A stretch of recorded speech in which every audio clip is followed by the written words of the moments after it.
आज 10 जून 2022 आज जो धरना प्रदर्शन हुआ देश में अलग अलग जगहों पे, उस विषय में ये आप मेरी आवाज़ सुन रहे हैं। मुसलमान पत्थरबाजी कर रहे हैं। हाँ, बहुत गलत कर रहे हैं। मुसलमान और देश में आज अराजकता फैला रहे हैं। हाँ जी, बहुत गलत है। मुसलमानों पर गोलियां क्यों चल रही हैं? टीयर गैस के गोले क्यों दागे जा रहे हैं? लाठियां क्यों भांजी जा रही है? सिर्फ एक कारण से कि नुपुर शर्मा और नवीन जिंदल पर कार्रवाई की जाए, तो इन दोनों पर कार्रवाई क्यों नहीं की जा रही है? आप कहेंगे यहाँ पर ईश निंदा अपराध नहीं है, लेकिन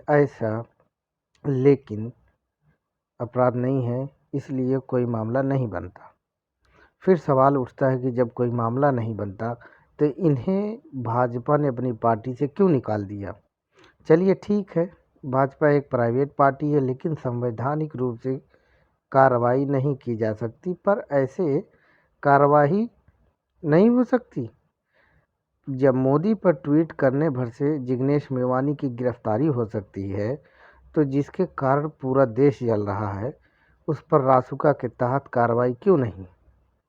जब लीची की फ़ोटो डालने भर से एक मुसलमान पर सांप्रदायिकता फैलाने, दंगा भड़काने के आरोप में कार्रवाई हो सकती है, गिरफ्तारी हो सकती है, तो नुपुर शर्मा, नवीन जिंदल पर क्यों नहीं हो सकती?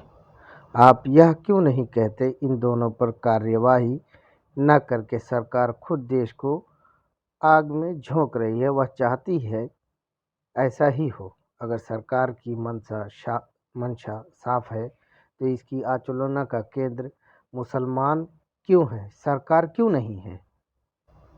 हालांकि मुसलमानों ने अपने आप को दोयम दर्जे का नागरिक स्वीकार कर लिया है, पर क्या आपने भी कर लिया है?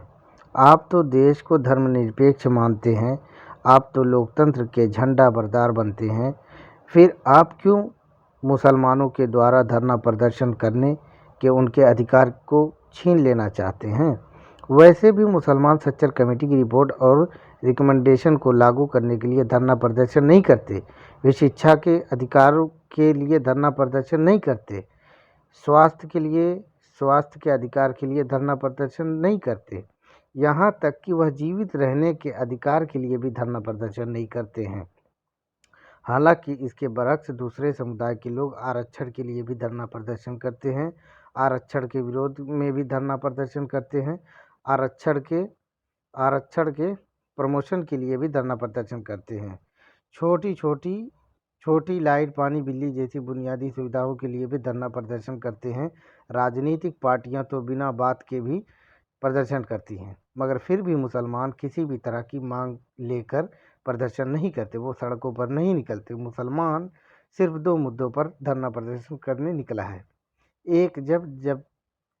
तब जब सीए एनआरसी के तहत उसके अस्तित्व को नकारने की कोशिश की जा रही थी, और दूसरा आज जब उनके नबी की शान में गुस्ताखी की गई है, तब सर्वविदित है, बताने की ज़रूरत नहीं है कि सीएए और एनआरसी के खिलाफ जो मुसलमान प्रदर्शन कर रहे थे, तब सत्ता के पक्ष के लोग गोली मारो सालों के नारे लगा रहे थे, तब शाहीन बाग में करंट दे रहे थे, तब सत्ता पक्ष के लोग प्रदर्शनकारियों के सामने जाकर बंदूक लहराकर धमकियां दे रहे थे, गोलीबारी कर रहे थे। इतना ही नहीं, उत्तर प्रदेश पुलिस ने मुरादाबाद जैसे कई शहरों के घरों में घुसकर तोड़फोड़ की, लूटपाट की। उस आंदोलन के दौरान कई घायलों को पुलिस ने मार गिराया था। आज वही सब फिर दोहराया जा रहा है। ऐसा क्यों होता है कि जब मुसलमान किसी मुद्दे को लेकर सामने आते हैं, तो बहुसंख्यक समाज उनके सामने खड़ा हो जाता है?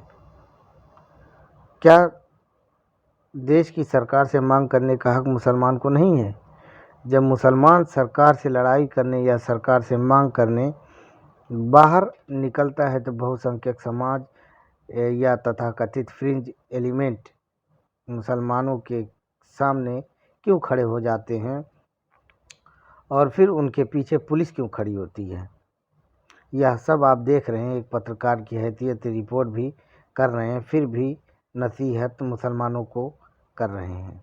क्या कहा आपको चिंता है कि मुसलमान जेल जाएंगे, मारे जाएंगे, उनके घरों के बुलडोज़र चलेगा? अरे भाई साहब, मुसलमानों को मरने दीजिए, उनके हाथ पांव टूटने दीजिए, मगर आप सच कहिए, वह सच जो सरकार छुपाना चाहती है। आप भी सरकार की भाषा मत बोलिए। अगर सेक्युलरिज्म का चोला पहना है तो थोड़ा बहुत उसकी लाज भी रख लीजिए। यह लेख लिखा था अबरार खान ने। बहुत बहुत शुक्रिया।